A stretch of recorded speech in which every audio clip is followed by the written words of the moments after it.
우리 마태복음 1장 이렇게 읽었는데요. 아는 사람 있습니까? 네? 제가 좀 걱정되죠. 이런 본문을 읽고 도대체 무슨 설교를 하려고 저러시나. 네? 여러분, 마태복음을 누가 썼을까요? 그렇죠, 마태. 예. 너무 쉬운 질문이라 대답을 안 하신 것 같은데, 마태복음은 마태가 썼고요. 그러면 좀 어려운 질문입니다. 마태복음은 마태가 썼는데요. 누구에게 썼을까요? 그렇죠. 마태도 몰랐는데 이것까지 물어보면 뭐 우리가 답을 할 수가 없는데요.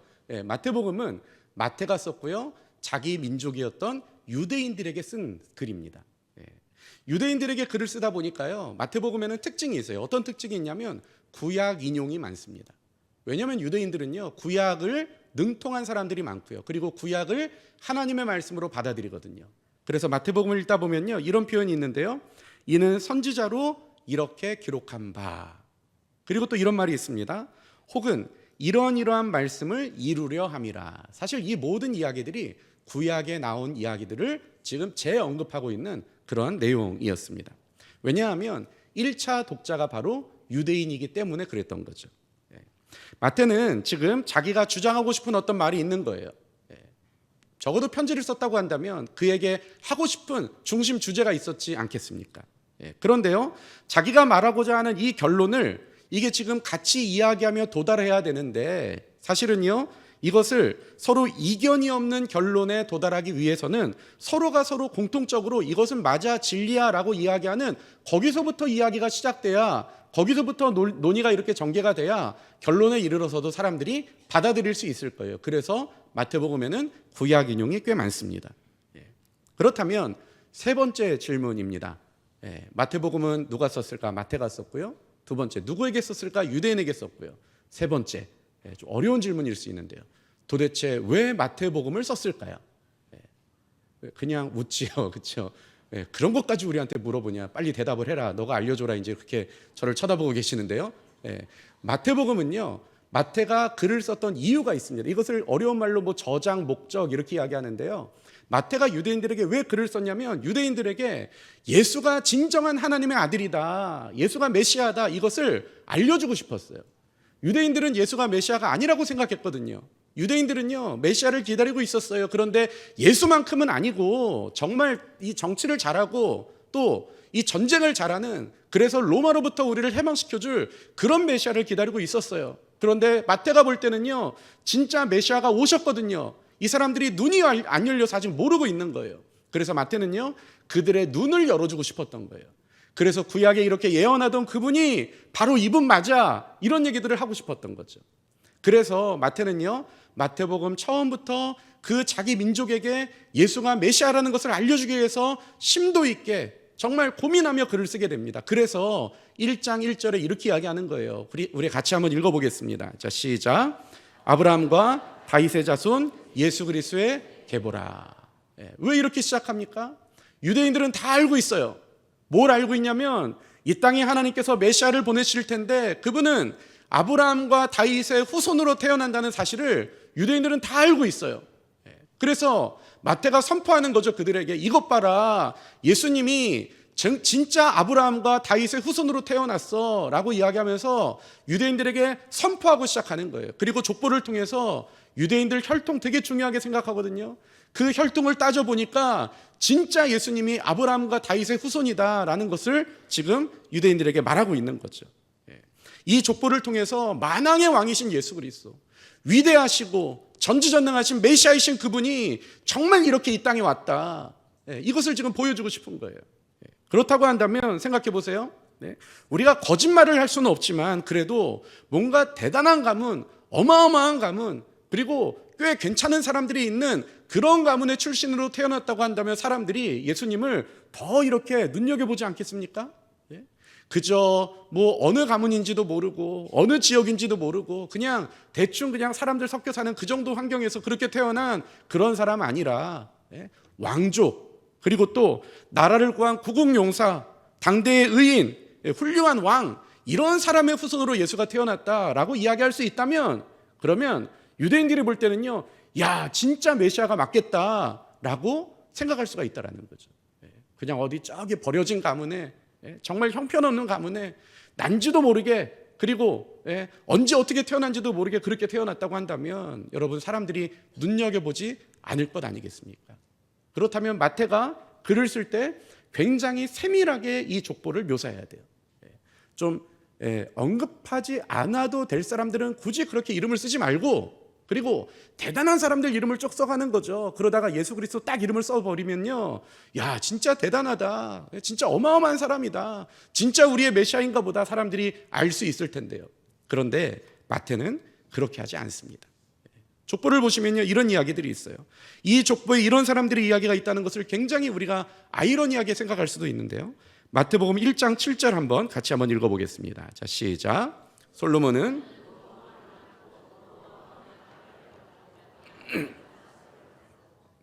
솔로몬 너무 좋죠. 여러분 솔로몬은 이스라엘의 가장 부국강병한 시대의 왕이었습니다. 이런 사람들 이름은 들어가야죠. 그런데 뭐라고 이야기합니까? 솔로보암은 누구를 낳아요? 르호보암을 낳고, 이렇게 이야기하고 있어요. 여러분 르호보암 아십니까?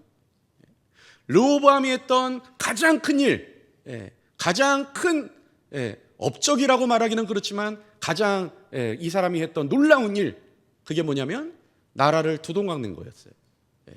별로 좋지 않은 업적이었죠.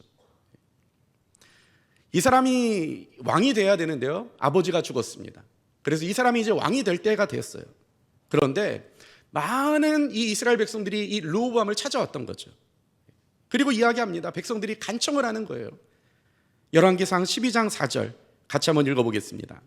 왕의 아버지가 우리의 멍에를 무겁게 하였으나 왕의 아버지가 우리에게 시킨 고역과 매운 무거운 멍에를 가볍게 하소서. 그리하시면 우리가 왕을 섬기겠나이다. 백성들이 와서 이야기하는 거죠. 내가 당신의 아버지 때문에 너무너무 힘들었습니다. 당신의 아버지는 우리에게 무거운 멍에를 메워 주었습니다 라고 이야기하는 거예요. 사실 이스라엘 전체 역사를 본다면요, 각각 역사에 살았던 사람들은 사실 솔로몬이 다스릴 때, 다윗이 다스릴 그때로 돌아가기를 간절히 바랬어요, 사실은. 그런데 우리가 그렇잖아요. 그때 그 역사를 사는 사람들은 그 역사 안에서 자기들 나름의 힘든 일들이 다 있어요. 우리 자녀들 생각하면 그럴 수 있죠. 얼마나 살기 편합니까? 그렇죠. 집에 오면 냉장고 열면 먹을 거 가득하고요. 무슨 소 풀을 베러 가라고 그러니까 우리가 어디 가서 일하라 그럽니까? 학원 가서 공부만 하면 되는 거잖아요. 그렇죠? 그런데 자기들은 어때요? 엄청 힘들어요. 마치 똑같죠. 그렇죠? 우리 아이들이 힘들지 않다는 게 아니라 생각해 보면 어느 시대에나 어떨 때나 다 힘든 일들이 있었던 거예요. 이 사람들도 마찬가지입니다. 솔로몬이 다스리는 태평성대의 그때였어도 이 사람들이 르호보암을 만나서 뭐라 그럽니까? 우리 너무 힘들었습니다. 우리 살기 편하게 우리를 좀 그렇게 생각해 주세요라고 이야기해요. 그런데 그럴 만도 한 것이요, 솔로몬이 다스릴 때 하나님의 성전과 그리고 왕궁을 건축하는데요, 그 건축 기간이 총 20년이나 걸렸습니다. 만약에 어떤 교회가 오늘부터 우리도 작정금을 하고 교회를 건축합시다 하고 하면 또 이렇게 그냥 다른 교회로 가시는 분들도 있잖아요. 그렇죠? 그런데 솔로몬은요 20년 동안 건축을 했다라는 거예요. 사람들이 힘들지 않지는 않았겠죠. 힘들었겠죠. 그러니까 백성들이 와서 이야기하는 거예요. 당신의 아버지 때 이렇게 건축을 오래 해가지고 우리가 힘들었습니다. 세금도 많이 냈고요. 또 고된 노동에 우리가 시달리기도 했고요. 이제는 다 지었으니까 우리를 좀 편안하게 살 수 있도록 우리를 좀 생각해 주시죠. 그렇다면 내가 당신의 충성스러운 백성이 되겠습니다 라고 이야기하는 거예요. 르호보암이 그 이야기를 듣고요, 어떻게 합니까? 그 자리에서 답을 내리지 않아요. 그리고 3일간 기다렸다가 답을 줍니다. 3일이라는 기간 동안 르호보암은 어떤 일을 했을까요? 우리가 기대하기는 르호보암이 열심히 금식하며 하나님께 기도하면서, 하나님, 백성들이 내게 이런 이야기를 합니다. 내가 어떻게 이야기하면 되겠습니까? 하나님의 은혜를 구하고 하나님의 말씀을 좀 듣고 또 하나님께 이렇게 여쭈면 너무 좋았을 텐데, 이 르호보암은요 하나님께 먼저 가서 이야기하기 전에 어떻게 하냐면 사람을 먼저 찾아갑니다. 자, 열왕기상 12장 6절 같이 한번 읽어보겠습니다. 자, 시작. 르호보암 왕이 의논하여 이르되 너희는 어떻게 충고하여 이 백성에게 대답하게 하겠느냐. 누구를 찾아가냐면 아버지 솔로몬이 생전에 모시고 있었던 노인들을 찾아갑니다. 여기서 이 노인들은요, 나이 많은 사람들 이것만 포함하는 게 아니라 지혜롭고 총명하고 여러 경험이 있는 당시의 솔로몬의 책사들을 이야기하는 거예요. 솔로몬 굉장히 지혜로운 사람이었잖아요. 시바 여왕이 찾아오고 주위에 많은 사람들이 솔로몬의 지혜를 들으려고 찾아왔던 그런 임금이었습니다. 그런데 이 임금도 이 지혜를 구하는 또 다른 이 책사들이 있었던 것들을 볼 수가 있어요. 그들을 찾아갑니다. 그리고 그 나이 많으신 분들을 통해서 지혜를 배우게 되는 거죠. 뭐라고 이야기합니까? 이 사람들이 이야기해요. 맞습니다. 백성들이 수고한 면이 있습니다. 힘들게 지냈습니다. 이제 하나님의 성전과 왕궁이 다 완성이 됐으니 백성들도 좀 자기의 가정을 돌아보고 자기의 삶을 돌아볼 수 있도록 세금도 좀 낮춰주시고 그리고 노역도 좀 이렇게 빼주시고 백성들을 한번 잘 다스리는 선왕이 되어 주십시오라고 이야기합니다. 그 이야기를 들어요. 여기까지만 하면 정말 다행이었는데요. 그런데 르호보암이 어떻게 하느냐? 그들에게 이야기를 듣고 또 다른 사람들을 찾아갑니다. 열왕기상 12장 10절부터 11절 보시면요, 함께 자라난 소년들이 왕께 아뢰어 이르되, 누구를 찾아가냐면 자기와 함께 자랐던 소년들, 다시 이야기하면 친구와 같은 사람들을 찾아가는 거예요. 젊은이들을 찾아가는 거죠. 그리고 듣습니다. 이 백성이 왕께 아뢰기를, 왕의 부친 우리의 멍에를 무겁게 하였으나 왕은 우리를 위하여 가볍게 하라 하였은즉, 왕은 대답하기를 내 새끼손가락이 내 아버지의 허리보다 굵으니 내 아버지께서 너희에게 무거운 멍에를 매게 하였으나 이제 나는 너희의 멍에를 더욱 무겁게 할지라. 내 아버지는 채찍으로 너희를 징계하였으나 나는 정갈과 채찍으로 너희를 징계하리라 하소서. 이 친구들이 뭐라고 이야기합니까? 백성들이 왔다고 이야기했어요. 그리고 말해요. 백성들이 이제는 좀 멍에를 풀어주고 좀 편안하게 생활할 수 있도록 그렇게 우리를 다스려주세요 이야기하던데, 어떻게 생각하니? 친구들에게 물어요. 친구들이 뭐라고 이야기합니까? 무슨 소리 하는 거냐고. 가가지고 백성들에게 이야기하래요. 내 새끼손가락이 우리 아버지 허리보다 더 굵고, 그리고 우리 아버지는 너희들을 징계로 다스렸으나 나는 채찍으로 다스렸으나 나는 채찍과 정갈로 다스릴 거다, 이렇게 하래요. 이렇게 말하래요. 우리 아버지가 지어줬던 것보다 훨씬 더 무거운 짐을 너희들에게 나는 지기를 원한다. 사람들이 그렇게 말하라는 거예요. 이 젊은이들이 하는 얘기가 뭐예요? 야, 너 이제 왕 됐잖아. 백성들이 찾아서 그런 얘기 했다고? 여기서 네가 굽히고 들어가면 너 어떻게 나라 다스리겠니? 처음부터 잡혀 들어가면 백성들이 한없이 기어오를 거야. 너 가가지고 똑똑히 이야기해. 우리 아버지보다 내가 더 훨씬 더 이 치열하게 그리고 또 치밀하게 나라를 다스릴 텐데, 아버지가 메어준 짐 그거는 비교할 바 안 되게 엄청나게 큰 짐 메어줄 거고, 그리고 내 새끼손가락이 우리 아버지 허리보다 굵고 우리 아버지가 채찍으로 다스렸다면 나는 채찍과 정갈로 다스릴 거다. 단단히 선전포고해 라고 이야기하는 거예요. 완전히 세상의 지혜 아닙니까? 그렇죠?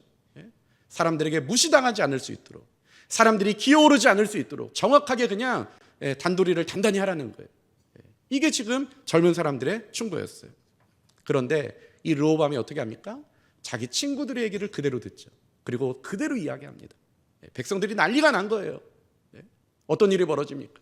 이스라엘은 총 12개 지파인데요, 10개 지파가 똘똘 뭉쳐가지고요, 르호보암 말고 다른 지도자를 세웁니다.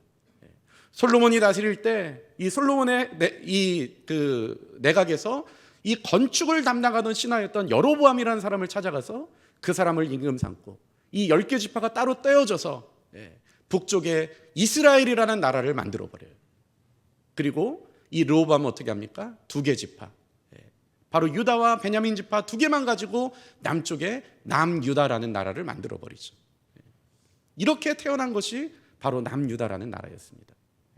그렇다면 이 르호보암이 나라를 잘 다스렸느냐, 그 이후에 어떤 일들이 벌어졌는가? 열왕기상 14장 21절에서 24절 보시면요, 솔로몬의 아들 르호보암은 유다 왕이 되었으니 르호보암이 왕위에 오를 때 나이가 41세라. 여호와께서 자기 이름을 두시려고 이스라엘 모든 지파 가운데 택하신 성읍 예루살렘에서 17년 동안 다스리니라. 그의 어머니 이름은 나아마요 암몬 사람이더라. 유다가 여호와 보시기에 악을 행하되, 이 남유다가 여호와 보시기에 악이 관영한 나라로 그렇게 바뀌어버린 거예요. 그의 조상들이 행한 모든 일보다 뛰어나게 하여 그 범한 죄로 여호와를 노엽게 하였으니. 보세요, 그 조상들이 행한 모든 일보다 더 어떻습니까? 뛰어나게 하여.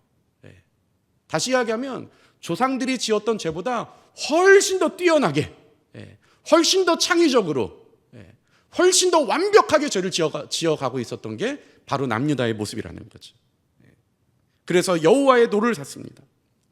23절, 이는 그들도 산 위에와 모든 푸른 나무 아래 산당과 우상과 아세라상을 세웠습니다. 온 나라가 우상 천지가 돼버린 거예요.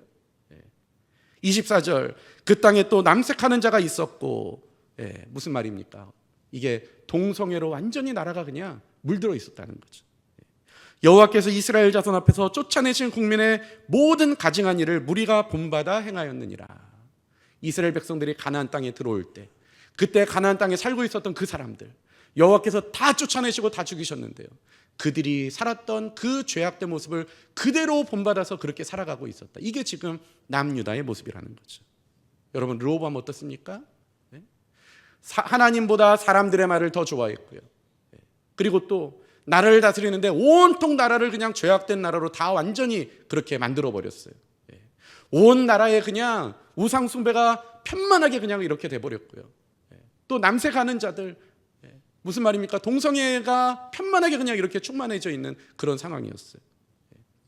원래 가나안 땅에 살고 있었던, 그래서 하나님이 너무 패역하고 너무 완악해서 다 쓸어버려라, 다 죽여라 라고 이야기했던 그 사람들의 모습을 그대로 따라가는 그런 나라가 돼버렸습니다. 이게 바로 르호보암이 만들었던 나라였어요.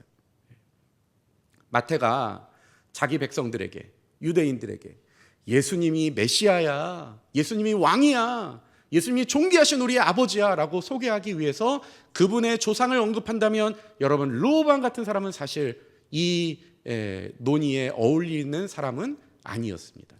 이런 사람들의 이름은 좀 제해도 되지 않았을까 싶을 정도로 그런 사람이었죠. 그런데요, 어쩌다가 한 명 이런 사람 등장했는가? 아니요, 그렇지 않죠. 1장 7절 보시면요, 솔로몬은 르호보암을 낳고 르호보암은 아비야를 낳고. 아비야, 이 사람 또 어땠을까요? 열왕기서에서는 이 아비야라는 사람을 아비얌 이렇게 이제 이름을 호명을 하게 되는데요, 열왕기상 15장 3절부터 4절 한번 같이 한번 읽어보겠습니다. 자, 시작. 아비암이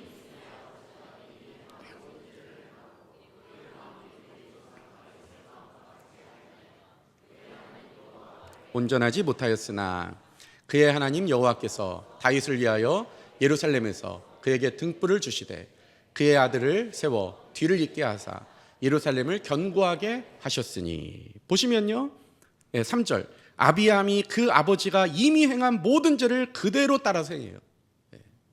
그런데 하나님은 어떠셨습니까? 4절을 보시면요, 다윗 생각해서 이 왕의 자리를 그의 아들에게 이어지게 하셨다라고 이야기하고 있어요. 사람은 패역하죠. 사람은 죄로 관영하죠. 사람은 악이 충만하죠. 그런데 하나님은 어떠십니까? 또 기회를 주시는 거예요. 다윗을 생각해서 자기가 은혜를 베풀어서 다시 또 왕위를 계승하게 하시는 거죠. 아비야도 죄악으로 물든 나라에 그것을 좋아하는 사람으로 그렇게 기록되어 있는 것들을 볼 수가 있습니다.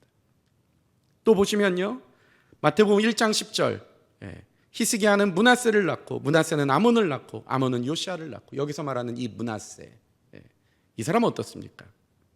열왕기하 21장 10절에서 11절 우리 같이 한번 읽어보겠습니다. 자, 시작. 여호와께서 통하여 말씀하여 이르시되 유다 왕 므낫세가 이 가증한 일과 악을 행함이 그 전에 있던 아모리 사람들의 행위보다 더욱 심하고 또 그들의 우상으로 유다를 범죄하게 하였도다. 뭐라고 이야기합니까? 10절을 보시면요, 여호와께서 그의 종 모든 선지자들을 통하여 말씀하여 이르시되. 이 므낫세에게 하나님께서 자기가 가용할 수 있는 모든 선지자들을 다 보내신 거예요. 제발 나의 말을 좀 들어라, 제발 돌아와라, 제발 정신 차려라, 악에서 떠나라. 계속 하나님께서는 이야기하셨어요. 계속 기회를 주셨죠. 그런데 어떻습니까? 이 사람은요, 11절, 이 가증한 일과 악을 행함이 그 전에 있었던 아모리 사람들의 행위보다 더욱 심하고 라고 이야기하고 있어요. 므낫세가 다스릴 때는요, 국민들이 1월 성신을 섬깁니다. 해, 달, 별 이런 것들을 섬기기 시작해요. 그리고 이 므낫세는요, 하나님께서 약속하신 그 성전, 내가 여기서 기도하면 너의 기도를 들을 것이고 여기서 예배할 때 내가 너희를 만나줄 것이고 이 약속했던 하나님의 성전에요 아세라상을 지어버려요. 그리고 하나님의 성전에서 이방 우상을 섬기는 그런 일을 했던 사람이 바로 이 므낫세였습니다. 자기 자식이 있었는데요, 불이 막 타오르고 있는데 불 가운데 자식을 지나가게 해요. 이것은요 당시에 몰렉이라는 우상을 섬기는 예식 중에 하나였습니다. 그러니까 그렇게 우상을 섬기고 그랬던 것들을 볼 수가 있죠. 이게 바로 므낫세의 모습이었어요. 말씀드린 것처럼 마태가 유대인들에게 예수는 메시아다라는 것을 알려주고 싶다면 이런 사람들의 이름은 좀 뺐으면 어땠을까요? 아니 그 학렬에, 예를 들어서 므낫세 학렬에 므낫세만 있는 건 아니었지 않겠습니까? 르호보암 학렬에 르호보암만 있지는 않았지 않겠습니까? 그 계중에 또 그래도 그나마 괜찮은 사람들 있을 수 있지 않겠습니까? 그런 사람들 이름을 하나씩 집어넣었으면 여러분 좀 깔끔하게 보이잖아요. 야, 진짜 예수님의 태어날 만한 가문이다, 진짜 아브라함과 다윗의 후손 맞네 생각할 수 있을 텐데요.